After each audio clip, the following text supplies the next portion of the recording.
dari Satgas Covid bisa menjawab pertanyaan chat yang tadi kami baru tampilkan. Ibu, waktu kami berikan mungkin yang lain bisa juga kolaborasi dengan Ibu. Ya, Ibu Maria, terima kasih Pak Medi, waktu Pak kami berikan. uh, Bapak Ibu, para tokoh agama yang saya hormati. Ini tadi kami sangat memahami sekali ya bahwa ada kekhawatiran ya ketika disuntik, kemudian dimasukkan zat apa, kemudian apa yang akan terjadi, walaupun ada jaminan dari pemerintah dan bukti-bukti lainnya, tetap ada kekhawatiran. Kami sangat memahami sekali, itu manusiawi sekali.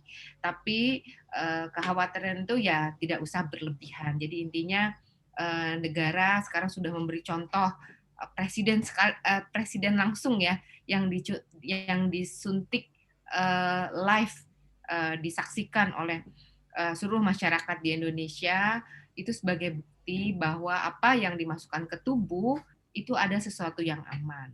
Ya tadi ada juga yang menyaksikan masalah apakah ampuh, apakah efektif. Nah itu kita semua juga sekarang berharap apa semua langkah yang kita ambil adalah yang terbaik. Tetapi misalnya terjadi apa-apa ternyata tidak bekerja juga dengan baik karena kemarin kita punya pengalaman seperti itu, bukan artinya kita menyerah, bukan artinya kita tunduk sama virus, bukan artinya kita tidak bisa apa-apa. Kita pasti terus menyempurnakan, menyempurnakan, menyempurnakan. Di tengah kebingungan yang kita alami saat ini, ada yang percaya, ada yang tidak percaya, ada yang bahkan tadi ya melakukan tindakan-tindakan eh, destruktif atau apapun, yang paling penting adalah kekompakan, nomor satu kekompakan. Dari kebingungan ya, karena dokter juga kadang bingung, ada orang sehat terus meninggal, ada orang tua lemah tapi hidup, tapi selamat gitu loh. Ini apa yang terjadi? Memang belum 100% semua ilmu pengetahuan bisa menjelaskan secara jernih. Tapi kita bukan berarti diam, kita juga terus mencari tahu, Bapak Ibu. Jadi tolong dukungannya, tolong bantulah negara ini dan para dokter, kemudian para peneliti untuk mencari cara yang baik untuk menyelesaikan pandemi ini.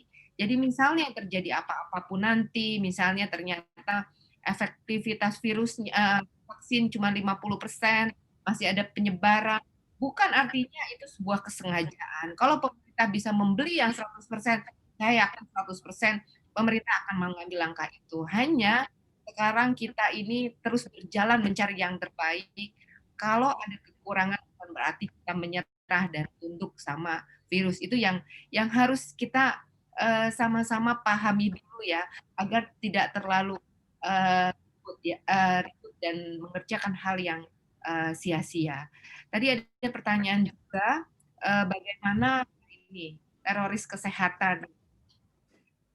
Ya sekarang sebenarnya mungkin ada ya dari memang masalah gangguan jiwa di Indonesia yang belum terdeteksi, kemudian juga belum diobati, kemudian ada di sekitar kita juga mungkin ada orang-orang yang seperti itu. Oleh karena itu, yang paling penting adalah kita menjaga diri dan menjaga keluarga kita dari terhindar dari infeksi atau penularan-penularan. Ini kan sederhana sekali ilmunya, saya yakin semua bisa. Kemudian kalau misalnya kita tahu contohnya ada orang yang positif, kemudian dia tidak pakai masker, dia positif, kemudian dia tidak mau isolasi mandiri, kemudian dia pergi-pergian.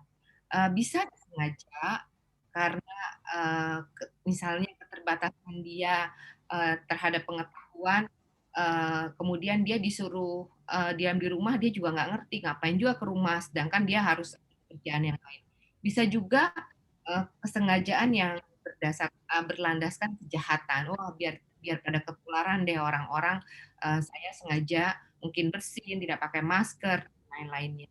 Kalau itu diketahui tentu itu sebuah tindakan kriminal yang harus ditindak ya, yang harus diambil. Oleh karena itu memang ini terjadi juga. Saya sering sekali ngejar-ngejaran kayak ngejar teror juga.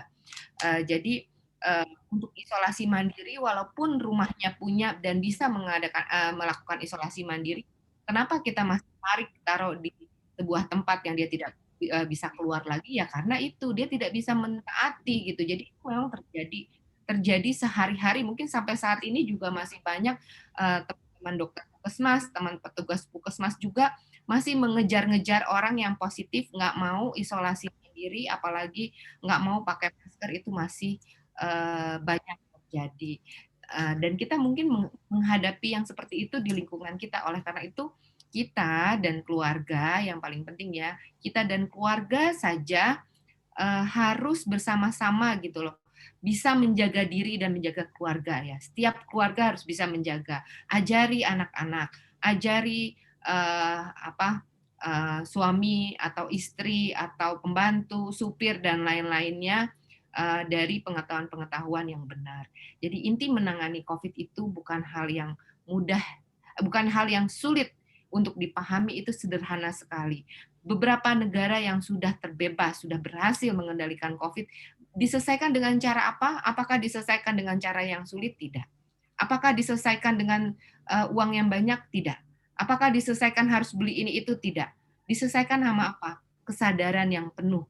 Sebagai warga negara ini kita menghadapi ancaman harus bagaimana, dan kesatuan persatuan. Makanya penting sekali ini forum, saya setuju.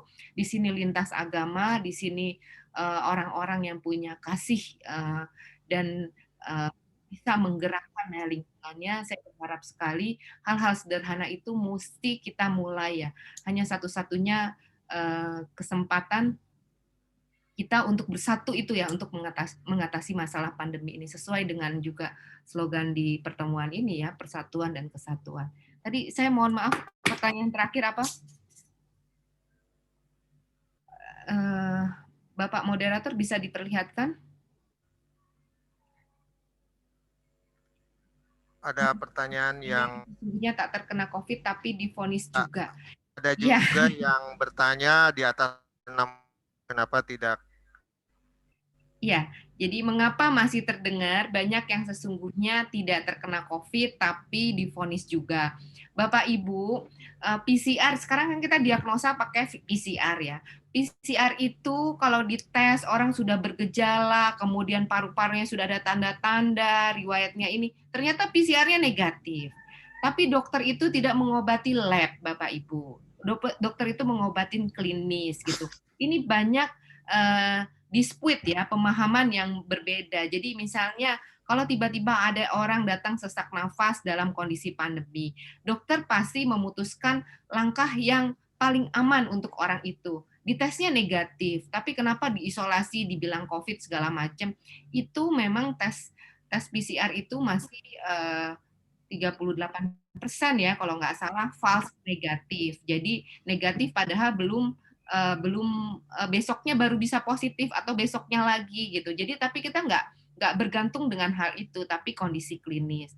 Walaupun orang datang positif pun, tapi kalau klinisnya baik juga nggak dirawat. Jadi kenapa yang dirawat di COVID kan? Sebab bukan di COVID kan, karena kondisi klinisnya yang memenuhi kriteria untuk perawatan. Nah, kadang-kadang masyarakat hanya melihat kok tesnya negatif gitu. Ini di COVID kan gitu. Jadi memang ada gap ya pemahaman. Meskipun ya memang ada sih beberapa yang sudah diproses juga yang memang ngakal-ngakalin, tapi menurut saya ini tidak semuanya. Kalau kita mengira tes negatif kenapa di COVID kan gitu. Kemudian ternyata sebenarnya dia COVID, hanya di tesnya ini false negatif, kemudian dia nggak mau dirawat, terjadi apa-apa bahaya di rumah, yang rugi siapa? Yang rugi adalah yang bersangkutan. Oleh karena itu, penting sekali kita juga jangan ikut-ikutan, berhati-hati. Memang ada mungkin oknum, tapi tidak semua. Tapi yang terjadi di dunia medis ada seperti itu. Kadang-kadang hasilnya negatif, tapi klinisnya positif, paru-parunya ada peradangan, ya itu dibilang COVID. Kadang ada dispute pemahaman, itulah yang mesti dipahami. Kemudian, benarkah di atas 60 tahun tidak dapat divaksin? Iya, Bapak Ibu. Jadi sebenarnya kenapa sampai umur 59? Karena uji klinisnya masih sampai usia 59 tahun, 18 tahun sampai 59 tahun. Di atas 59 tahun belum bisa, bukan tidak bisa, belum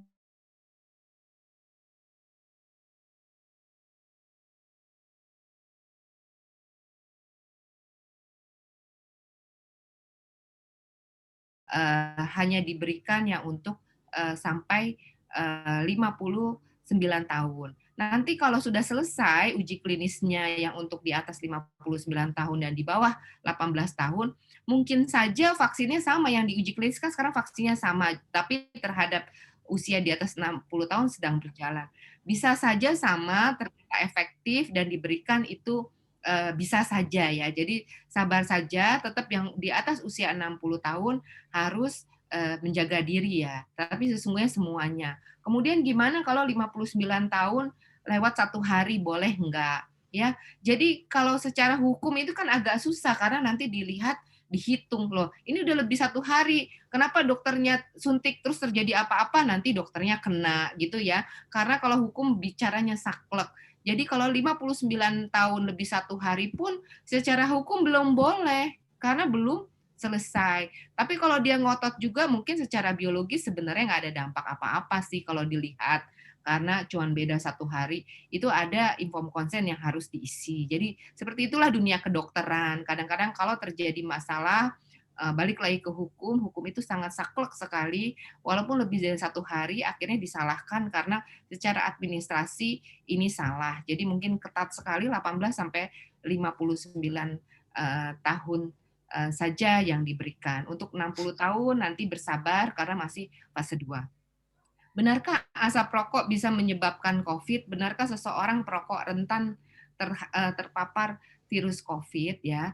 Jadi kalau asap rokok menyebarkan COVID ini saya belum ada risetnya ya. Tapi yang jelas seorang perokok itu rentan terpapar virus COVID karena kalau lagi merokok di luar rumah atau di tempat umum dia tidak pakai masker, dia membuka gitu kan. Kemudian tangannya bisa saja dia tidak bersih, habis memegang apa, kemudian pegang rokok, kemudian ketempel, dan akhirnya terinfeksi. Itu merupakan salah satu kerentanan-kerentanan terhadap perokok. Cuman apakah asap rokok yang ditiupkan kemudian itu mengandung kuman dan tersebar, itu belum pernah baca ya. Semoga aja tidak ya, supaya tidak terlalu tambah ribet masalah ya. Ya kalau saya ditanya, dokter ditanya perokok ya tentu nggak boleh dong menurut kesehatan ya. Apalagi pas COVID nggak pakai masker terus merokok, ya itu juga tidak baik. Jadi kalau misalnya merokok pun tangan mesti pakai hand sanitizer dulu, baru diambil rokoknya. Kemudian juga tetap jaga jarak gitu. Jadi itu yang paling penting. Kalau misalnya dia COVID, terus dia merokok, bagaimana? Nah itu juga makanya kalau merokok dia kan mengeluarkan asap, kalau bisa berjauhan lah. Khawatir memang bisa ya, walaupun saya belum pernah melihat sih bahwa dia bisa terbawa dalam asap rokok. Kalau dari hembusan udara nafas itu bisa. Ada lagi yang lain? Khusus untuk chat, saya tutup dulu ya. Baik, mungkin ada yang open mic, unmute. Saya langsung ya, Pak kayaknya ini, unmute ini. Baik, Pak Jerry, mari berikan pendapatmu. Kesempatan yang lain bisa kolaborasi dengan Ibu ya. Langsung open mic. Baik, Pak Jerry SH, silakan. Sudah open mic. Ini saya tambahin sedikit ya. Jadi kalau pekan imunisasi ini biasanya mungkin Dokter Franz juga tahu nih. Semua kayak misalnya kita PIN ya, pekan imunisasi polio ya. Semua yang habis dipin terus kenapa-napa disalahkan imunisasinya itu sering sekali padahal tidak ada hubungannya. Pernah waktu itu habis imunisasi terus meninggal pas disamperin ternyata dia jatuh dari oplet gitu. Tapi isunya habis divaksin. Ada juga ini habis diimunisasi di bawah dia henti napas, ternyata pas diresusitasi keluar baso, jadi dia keselak baso ya. Itu sering terjadi gitu loh. Jadi nanti misalnya terjadi ini jangan jangan apa ya, jangan langsung reaktif gitu ya. Harus dilihat ini sering sekali nih. Pokoknya nanti pas musim imunisasi apapun penyebabnya dikait-kaitkan ya. Jadi kita punya namanya komite khusus ya yang menangani dampak vaksinasi itu sudah disusun juga sebaik mungkin. Jadi merespon semua kalau terjadi hal-hal yang tidak diinginkan. Tapi sih insya Allah ini aman. Tapi bisa banyak sekali saya nih bukan vaksin aja, kadang-kadang disuntik obat mah pingsan karena takut sama jarumnya. Jadi banyak hal gitu. Ada orang yang takut disuntik, ada orang yang masalahnya karena ketakutan banyak kita tentang vaksin, akhirnya habis divaksin kemudian pucat, lemes, pingsan, padahal bukan karena vaksinnya, banyak faktor lain. Nanti ketika ada program vaksinasi yang banyak sekali di mana-mana secara bersamaan, kalau ada berita-berita, tolonglah bijaklah menerima berita-berita itu, jangan langsung menyebarkan belum tentu juga benar. Ya pengalaman dokter tuh kadang lucu-lucu ya, yang tadi jatuh dari oplet, meninggal, dibilangnya habis ditetesin polio malahannya. Terus ada juga yang tadi keselak dan banyak sekali pengalaman yang lain yang selalu dibesar-besarkan gara-gara vaksinasi. Mungkin itu saya hanya mengingatkan saja ya, pengalaman biasa sih kita. Kalau kita udah biasa, cuman kita kan nanti jangan lagi nanti nih teman-teman nanti di media sosial heboh gara-gara berita yang belum tentu. Sampai cinta pun Ya. dipersilakan Pak Joko. Itu errornya memang sudah diperhitungkan ya Bu ya. Ya. Karena kita awam, jadi ada kalanya kita mengait-ngait vaksin. Mungkin narasumber yang lain itu ada pertanyaan yang kayaknya bisa kita jawab. Nah, ini pertanyaannya ini. Mungkin bisa dijawab oleh narasumber yang lain sebab begini ya. Oke, dari Dr. Franz atau Pak Muhammad Iksan, Bung Alex, Romo Asun mungkin masih berada di ruangan ini. Mbok Nimade, Jeff Martin bisa jawab yang dikembangkan tanya jawab dulu. Oke, silakan. Halo. Ya, Pak Moderator, terima kasih banyak. Ya, silakan.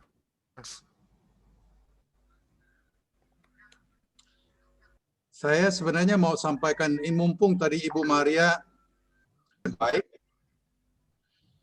yang saya ingin sampaikan Bu Maria adalah salah satu aspek tolong perhatikan, yaitu logistik. Kita mengetahui bahwa sifat dari macam-macam vaksin yang sudah ada ini tidak sama. Storage-nya ada, penyimpanannya itu ada yang sampai minus 70 derajat, ada yang minus 20, ada yang 45 bisa dan sebagainya. Nah ini tolong diperhatikan, negara kita ini memang kepulauan yang tidak gampang dicapai. Jadi tolong perhatikan karena kalau nanti yang harus disimpan di umpamanya ini hanya supaya dari semula diketahui.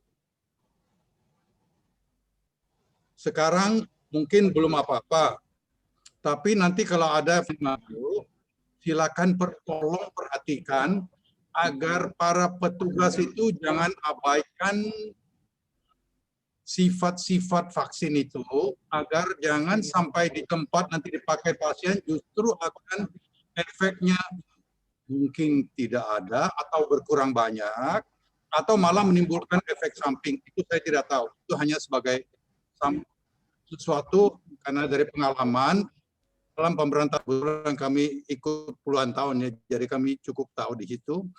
Jadi ini sebagai masukan Ibu Maria supaya diperhatikan dalam penyebaran secara logistik ke daerah-daerah ya, karena tidak gampang. Negara kita ini terlalu luas dan pulau-pulau, harus diangkut dari pulau ini dengan perahu ke sebelah sana, nanti efeknya bisa macam-macam. Ya, ini yang saya ingin sampaikan. Terima kasih banyak Bu. Ibu Maria, dan saya senang tadi melihat dari Bung Martin dari mana? Wah, ya salam kepiting kenari ya. Terima kasih banyak. Ya bagus. Orang muda masih semangat, bagus sekali.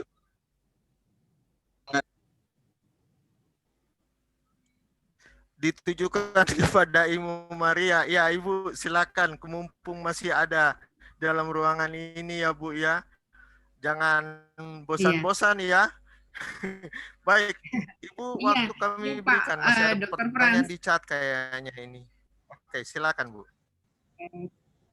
Terima kasih tadi diingatkan, betul sekali ini memang masalah logistik, masalah tersendiri lah. Ini suaranya double lagi ya. Kenapa ya kalau saya ngomong double? Bisa Bu, Sudah. silakan. Oh sudah ya. Kita punya banyak sekali kendala dalam logistik ini, betul gitu. Jadi memang sudah lama dipersiapkan. Jadi kalau vaksinasi biasa memang Kementerian Kesehatan saya rasa sih sudah sangat andal lah. Cuman COVID ini memang beda sendiri. Karena ada vaksin, tadi ada yang nanya, padahal di luar negeri diutamakan 60 tahun, kenapa di Indonesia 60 tahun belum? Memang ada yang jual vaksin untuk 60 tahun, ada. Tapi memang peralatannya khusus ya, jadi kita mungkin nggak bulan ini belum siap, direncanakan dari Kementerian Kesehatan sekitar bulan April mungkin bisa nanti karena harus minus sampai 70 derajat Celcius itu masalah tersendiri lah yang harus kita selesaikan, jadi sedang dalam persiapan berbagai macam hal. Dan ini sangat penting sekali ya karena efek samping imunisasi itu ternyata terbanyak karena penyimpanan ini, karena logistik ketika di jalan itu juga nggak maksimal dalam dinginnya dan lain-lain. Jadi bukan vaksinnya, tapi dalam penyimpanannya. Jadi ini juga masalah yang penting. Pemerintah juga sangat berhati-hati ya untuk menyelenggarakan ini, jadi nggak buru-buru. Sekarang yang kita mampu, yang sudah siap adalah vaksin Sinovac, tapi rencananya pemerintah sudah merencanakan sampai semua penduduk bisa divaksin walaupun dia usianya lanjut, walaupun dia dengan komorbid, walaupun dia dengan masalah apa-apa, kita tetap mencari vaksin terbaik untuk semuanya. Ini seperti itu. Terima kasih. Ini izin bertanya kepada narsum, di kalangan masyarakat beredar ada beberapa golongan yang tidak bisa mendapatkan vaksin seperti penderita diabetes, ISPA, sudah pernah terpapar virus corona dan sebagainya. Apakah benar seperti itu? Lalu apakah ada jalan keluarnya agar bisa mendapatkan vaksin tersebut dari golongan tersebut di atas? Jadi yang pertama, kalau untuk diabetes ada vaksinnya tapi belum masuk. Nanti kalau untuk yang punya penyakit komorbid pada waktunya nanti akan diberikan ya. Cuman yang sekarang semuanya sehat yang diberikan dan usia 18 sampai 59 tahun. Kemudian yang ISPA, walaupun kita nggak punya diabetes, kita nggak punya hipertensi, kita usianya masuk 18 sampai 59. Kemudian kita lagi sakit, divaksin boleh nggak? Itu juga tidak boleh. Tapi vaksinasi itu nggak sehari, nggak kayak ujiannya tanggal 14 nggak boleh ada ulangan. Tidak begitu. Ini kan ada program yang panjang, jadi nanti diganti hari ketika sudah sehat. Intinya seperti itu. Nanti disesuaikan saja, dilapor, yang penting lapor, karena sekarang ada sistem data satu vaksin yang terus disempurnakan. Nanti ketika masanya masyarakat bisa interaksi secara digital langsung untuk jadwal, untuk kapannya, untuk kondisi-kondisinya ya. Bisa menerima, yang tidak bisa menerima vaksin. Jadi ya, sekarang kalau saat ini hanya 18 sampai 59 tahun dan sehat. Sisanya nggak bisa, ya, belum bisa gitu. Nanti kalau sudah ada vaksin yang 60 tahun buat komorbid semuanya bisa. Nanti akan diatur ya. Kemudian tadi ada bagaimana kalau dia sudah kena COVID. Memang COVID ini banyak sekali yang asimptomatis, dia nggak tahu, kemudian sembuh sendiri itu ada juga banyak. Terus kalau divaksin gimana? Bahaya nggak? Apa jadi imunitasnya hilang? Jadi kalau untuk Sinovac sebenarnya nggak ada kontraindikasi kalau dia sudah terinfeksi, nggak apa-apa untuk disuntik. Tapi kalau platform yang lain ada beberapa macam kriteria. Nanti juga akan disaring lagi ketika semua yang mau diimunisasi akan disaring lagi. Mungkin nanti ada komorbid, ada standar khusus ya yang akan diterapkan, dilihat dulu atau bagaimana. Kalau Sinovac ini cenderung aman, jadi walaupun kita nggak tahu udah pernah kena atau belum, kemudian kita kalau divaksin gimana? Karena kita nggak tahu itu tidak ada masalah. Intinya seperti itu untuk yang Sinovac. Jadi jangan samakan platform vaksin satu dengan yang lainnya karena berbeda-beda karakternya. Nah, yang paling penting apa? Mengikuti aja instruksinya. Nanti kita bisa interaksi langsung secara digital ya, pakai satu data, nanti semua yang terdaftar. Misalnya salah kok, saya tinggalnya di Bali, kemudian vaskes yang ditunjuk adanya di Ternate, itu ada tuh teman saya, nanti tinggal dikoreksi. Kemudian misalnya hari ini saya flu, jadi saya mesti jadwalnya hari ini, tapi saya lagi flu berat, nggak bisa divaksin, nanti diganti hari lain. Nanti ada cara-caranya dari Kementerian Kesehatan juga memberikan arahan pada waktunya. Sekarang memang lagi ramai sekali ini di chat-chat dokter yang memang masalah datanya masih tidak sesuai dan lain-lain. Saya rasa pengalaman satu data di nakes ini, di tenaga kesehatan yang sekarang sudah berjalan, akan terjadi penyempurnaan yang lebih baik lagi nanti ketika di masyarakat yang lebih kompleks dan lebih luas. Baik. Ya. Para narasumber mungkin bisa berkomentar. Tadi ada pertanyaan-pertanyaan yang bisa narasumber lain menjawab itu. Bisa? Oke. Waktu sampai jam 7:45 waktu Indonesia bagian timur. 15:45 waktu Indonesia bagian barat ya. Baik, waktu sekitar ini ke depan. Oke, para narasumber lain silakan komentar, bertanya mungkin sama keynote speaker ya, sama Ibu Maria. Oke, waktu kami berikan. Para kalian kami beri kesempatan untuk atau langsung unmute. Waktu masih ada waktu sekitar berapa menit ya, 17 menit ke depan. Baik, silakan. Setelah itu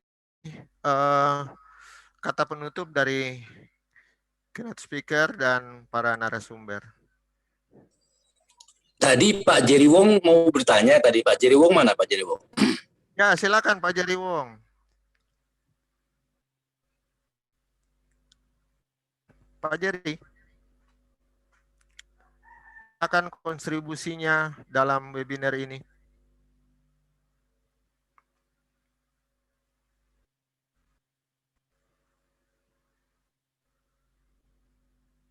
Suaranya nggak kedengaran Pak Jerry. Ya, mic-nya sudah terbuka itu.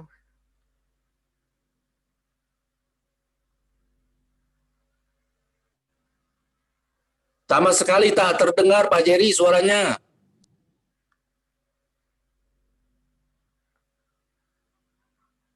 Pak Jerry. Nampaknya mikrofonnya itu bermasalah itu mikrofonnya. Coba tes.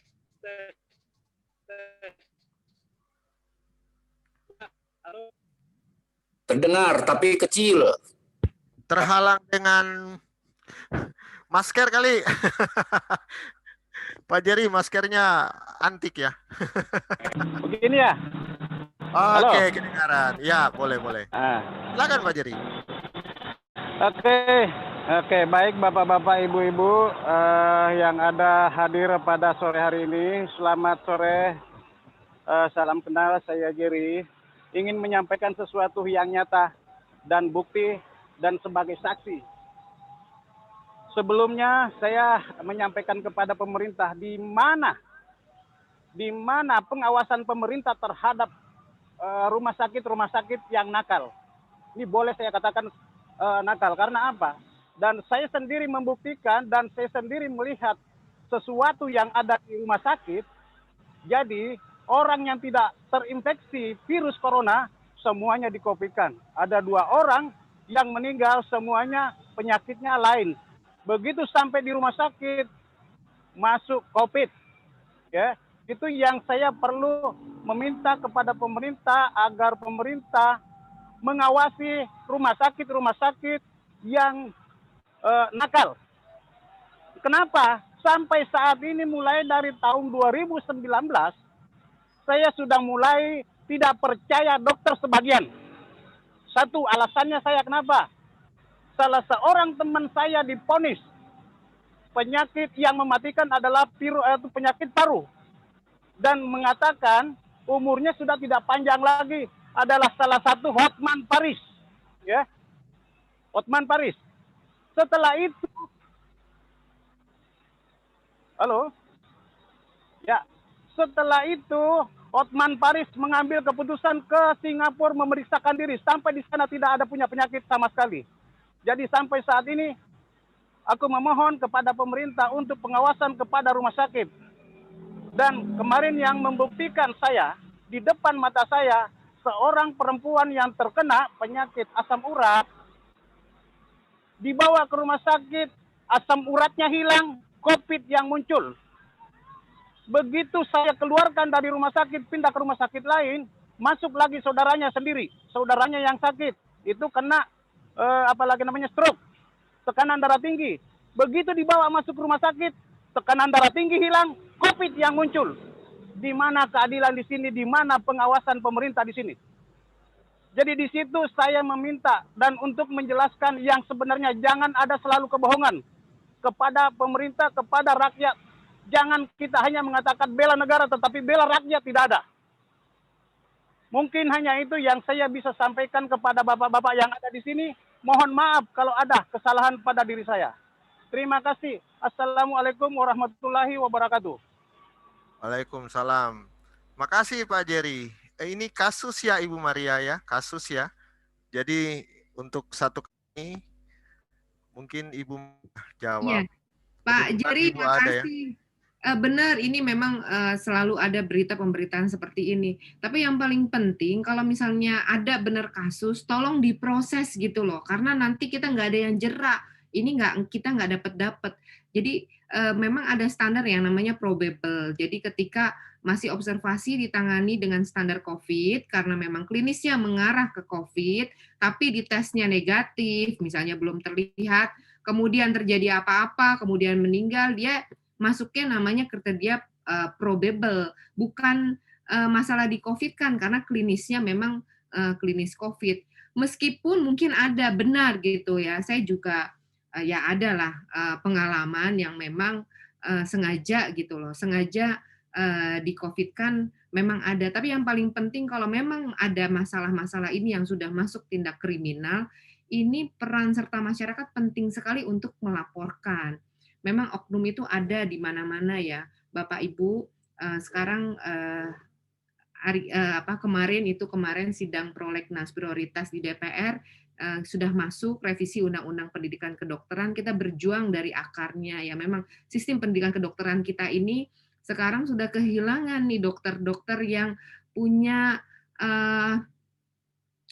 jiwa dokter yang sesungguhnya lah, karena sistem inilah yang membuat mereka pas lulus seperti ya yang tidak seperti yang masyarakat inginkan. Kita semua akan memperbaiki dari dasarnya, dari akarnya, dari sistem pendidikan kedokterannya, bagaimana semua mahasiswa kedokteran juga tidak semua dikomersilkan sedemikian rupa, ketika lulus juga dia akan berlaku yang sama. Siapa yang salah? Kalau negara tidak melindungi dan meluluskan dokter yang seperti itu, ya semuanya jadi salah. Jadi Pak Jerry, terima kasih banyak sekali diingatkan. Saya terus-terusan juga sering dapat seperti ini, kita juga mengejar, tapi kalau Pak Jerry punya data, silakan boleh japri, nanti kami langsung menghubungi ya Direktur Rumah Sakit Rujukan, rumah sakitnya di mana, itu kita tindak lanjuti. Yang belum lama juga ada surat COVID palsu, jadi dibeli itu, tanda tangan dokter juga, itu langsung diproses semua, jerak gitu loh, jerak itu. Jadi sesegeralah kalau ada yang seperti itu cepat dilaporkan, walaupun memang sebagian besar juga aduan ternyata banyak juga yang tidak terbukti. Jadi ada dispute saja pemahamannya. Seperti tadi ya, kadang-kadang memang tes kita, PCR kita itu nggak 100% benar gitu. Banyak yang false negatif atau positif. Kalau dia hasilnya positif tapi klinisnya bagus, isolasi di rumah, tidak akan dipaksakan dirawat karena kamar rawat sekarang juga berebutan. Tapi kalau misalnya dia hasilnya negatif tapi klinisnya positif gitu, mengarah ke sana, kita juga udah pulang aja nggak apa-apa, negatif kok gitu. Nanti kalau terjadi apa-apa, dokter juga bertanggung jawab. Jadi memang ada prosedur di dalam penanganan medis yang mungkin nggak semua memahami. Hanya kalau memang ada tindakan-tindakan kriminal dimanapun itu, meskipun itu dia seorang dokter, dia juga bukan orang yang selalu benar ya, kita tetap harus memproses, atau mungkin dari segi administrasinya atau dari segi apapun, ya ini untuk kebaikan bangsa dan negara kita semua harus berperan aktif ya, berperan aktif untuk menghilangkan kejahatan-kejahatan apapun juga. Mungkin begitu Pak Jerry, diinformasikan saja di rumah sakit mana, atas nama siapa, ada juga nanti tim yang akan langsung memproses masalah hal-hal seperti itu. Oke, terima kasih banyak Ibu atas penjelasannya, dan juga saya coba-coba berkoordinasi dengan anaknya semua karena ini saya membuktikan salah satu orang tua yang terkena asam urat kok di COVID-kan di rumah sakit, itu kan lucu. Iya, apa kadang-kadang namanya begini, kok penyakitnya hilang yang ada COVID. Iya. Satu, kedua lagi ini laporan saya dari Madura itu, ya Ibu ya. Dari Madura, tapi saya belum nanya rumah sakitnya yang mana. Dia jatuh, dia dari gunung, dia di desa, dibawa ke rumah sakit besar. Sampai di sana, katanya dibilang ini adalah salah satu COVID. Nah, orang cuma jatuh kok bilang COVID, kan lucu. Jatuh sakit. Ya, Pak Jerry, keluarganya yang ngamuk. itu sudah. Ya, saya paham, Ibu catat Pak. ya, Pak Jerry ya, ini kasus Pak Jerry, ada berapa? jadi begini, sekarang saya mungkin sedikit ya, semua yang datang ke rumah sakit ya, karena di rumah sakit itu di UGD ini ada orang, kalau kita mau nggak ke rumah sakit digabungin sama orang COVID? Nggak mau kan? Jadi ada di screening, mau jatuh, mau kesenggol, atau masalah-masalah yang nggak berhubungan dengan itu juga di screening. Nah kalau misalnya di screeningnya itu, makanya kan, loh saya kok kayak gini di tes COVID gitu, karena untuk dipisahkan ruangannya, karena COVID itu kalau satu ruangan bisa menularkan. Tapi kan nggak mungkin rumah sakit punya ruangan khusus semuanya sendiri-sendiri gitu. Ada juga ruangan yang beberapa. Jadi semua dipisahkan. Memang di UGD semua di screening. Apapun keluhannya, misalnya datang dia ambeien. Aduh saya ambeien berdarah terus mau operasi. Itu di screening COVID dulu. Loh kok saya ambeien jadi COVID? Ya itu ya. Yang seperti itu gitu. Itu pun kita masih suka kecolongan Pak. Kadangkala hasilnya negatif pas dirawat, kemudian baru keluar tandanya, padahal dia sekamar berdua. Itu memang susah sekali COVID ini, karena tes saja tidak bisa menjamin PCR itu ada yang false negatif. Jadi sebenarnya seperti itu. Jadi kalau di UGD jangan kaget, orang mau melahirkan tes COVID, orang keguguran tes COVID, semuanya di tes COVID untuk dipisahkan, untuk keselamatan siapa? Untuk keselamatan pasien juga, karena supaya tidak dikumpulkan sama orang-orang yang ternyata positif tapi tidak bergejala, yang asimptomatik dan menularkan karena satu ruangan. Mungkin seperti itu ya Pak Jerry ya. Tadi ada saksi tadi. Tadi ada yang saksinya mana Pak Jerry? Bu Siti saksinya suruh bicara Pak Jerry. Iya, coba-coba masih ada nggak? Karena tadi dia bilang aku keluar dulu, banyak tamu yang datang di rumahnya. Itu kan dia kan pulang dari Surabaya kan, ada itu atas meninggalnya orang tuanya. Kenapa? Rumah sakit yang tadinya ini dari apalagi namanya GMC di Jakarta Selatan, kalau nggak salah Pasar Minggu, itu kan sudah diperiksa. Nah begitu di sana dibawa ke Tanah Abang, itu juga yang dipakai dasarnya yang dari sana, bukan diperiksa benar nggak COVID.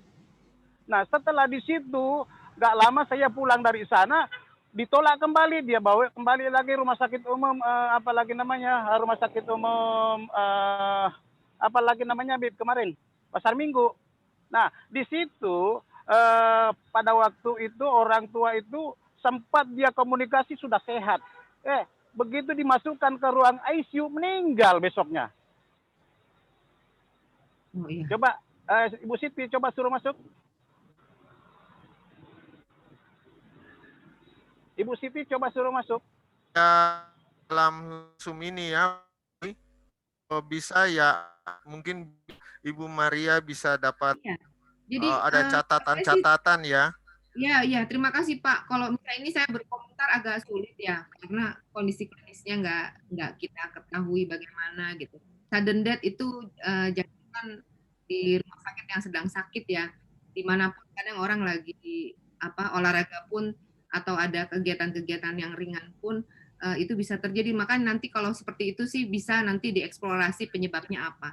Tapi yang perlu diketahui penanganan COVID ini nggak mudah. Kita bisa berhasil memisahkan di UGD untuk menjamin keselamatan pasien ketika dirawat inap supaya terpisah COVID dan non-COVID itu masih suka gagal. Karena PCR tidak 100% bisa menjamin. Kadang ada namanya false negatif dan jumlahnya dengan mutasi yang baru itu bisa sampai tinggi sekali. Gitu. Jadi di tes negatif, udah pindah kamar ternyata positif. Nah itu makanya banyak sekali dokter yang terkena gara-gara pasien-pasien yang tidak teridentifikasi atau dia kalau di poli itu banyak yang tidak mengaku. Jadi close kontak saja kita sudah berhati-hati ya. Ini masalah yang susah.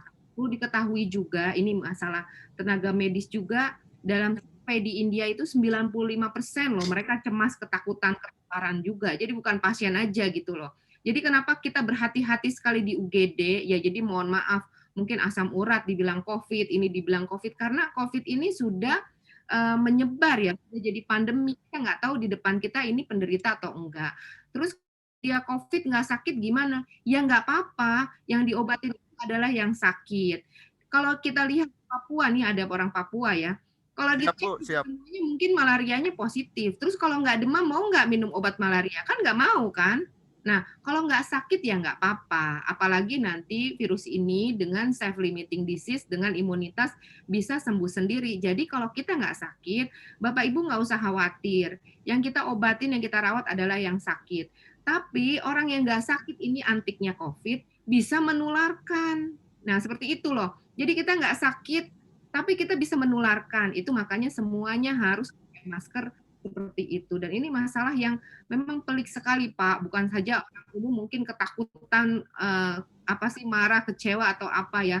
Kita jauh lebih ketakutan, Pak. Kita jauh lebih ketakutan. Kadang-kadang kita menyelesaikan pasien operasi sedekat itu segala macam, 2 hari kemudian, waduh, pasiennya positif. Karena di awal tidak terdeteksi. Itu ada beberapa teman-teman akhirnya tertular, kemudian juga menularkan yang lain, keluarganya, bahkan sampai meninggal dunia. Sahabat saya juga beberapa meninggal dunia juga karena pelayanan di COVID ini, Pak. Jadi ini bukan masalah yang semuanya terang benderang gitu loh. Kemudian ini merah, kuning, hijau bisa dipisahkan, enggak seperti itu. Ini bukan masalah yang mudah juga. Jadi tolong masyarakat juga memahami ini. Tapi kalau memang ada tindakan kriminal, ya, karena misalnya di COVID kan kemudian dengan tujuan-tujuan tertentu itu mesti dilaporkan. Saya setuju. Kalau yang memang tindakan kriminal kita selesaikan supaya ada efek jerah. Menjual surat-surat bebas COVID yang di mana-mana itu kita selesaikan. Jadi itu harus diselesaikan. Tapi yang kalau masalah ini memang COVID ini belum berderang, tes juga tidak bisa mewakili 100% dan kita semua juga harus berhadapan dengan segala resiko. Perlu diketahui dari survei terakhir di Australia ya, dari penelitiannya jurnal internasional, bahwa tenaga punya resiko 3 kali lipat terinfeksi meskipun di negara yang penanganan COVID-nya baik sekali. Bayangkan apa ya, perawat, dokter, orang ADM yang ambulan itu dia punya resiko ketika dia menolong saudaranya yang COVID. 3 kali, Pak, 3 kali lebih besar. Jadi itu sebuah konsekuensi yang luar biasa. Mereka mesti hadapi gitu. Dan mereka juga semuanya juga terancam. Ini masalah yang kompleks, penyelesaiannya sederhana kalau kita semua mau bergerak bersama-sama, bergandengan tangan, yaitu dengan jangan sampai ada droplet yang berpindah dari satu orang ke orang lain. Nanti akan mati semuanya dan kita akan terbebas dari masalah yang menakutkan inilah yang merusak semua sendi-sendi kehidupan. Mungkin begitu ya Pak. Saya bukan membela diri, enggak sama sekali yang seperti itu. Kalau ada yang kriminal, saya setuju kita bersihkan ya, apalagi Haji Buntung ini di COVID, kemudian cari-cari untung dan modus-modus tertentu di tengah orang lain itu juga bertanggung nyawa untuk menolong orang. Ya itu juga saya nggak setuju. Apalagi teman-teman saya tuh sudah hampir 600 orang meninggal. Saya nggak akan terima juga Pak kalau ada yang berbuat kriminal, kita akan menuntut ya. Ya Pak siapa ya, Pak Jerry. Baik, makasih Bu. Waktu berjalan terus. Di Papua sudah memasuki pukul 18 ya. Oke. Para narasumber yang lain dari Satgas COVID. Baik, kita Pak Yeris cukup ya? Sudah? Kita untuk resen kayaknya tidak ada ini. Oke. Open mic juga tidak. Baik. Oke, terima kasih banyak. Dilanjut. Nanti japri saja Pak Yeris ya.